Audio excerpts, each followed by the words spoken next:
there. What's the role unlearning plays in our relationship with fear? Unlearning and learning can happen at the same time.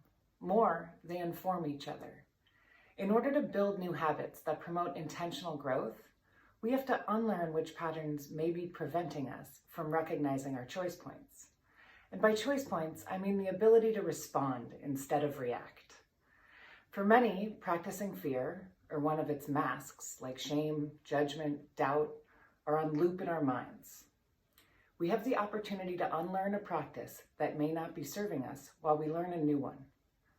Because if fear can be a blocking point, it can also be an unblocking point. Let's look at brain patterning and decision-making ability. We develop neural pathways based on routines. The more we do something, the more embedded they become in our brains. We can actually lose the ability to realize it's a decision point. A neural pathway becomes what's called a superhighway. In other words, an automatic reaction. Do you ever find yourself saying, "This always happens to me"?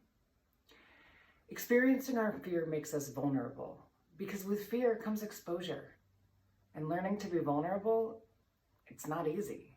It's one of the hardest things to learn, because it requires unlearning a lifetime of conditioning.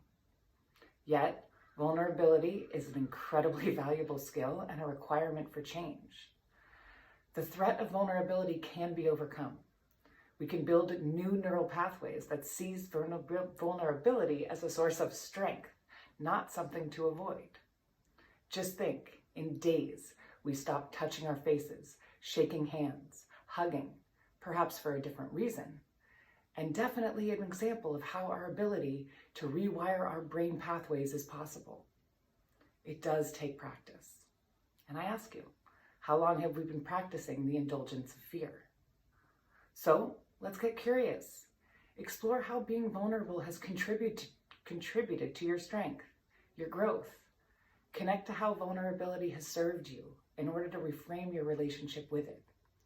Let's unearth the decision points that may feel inaccessible.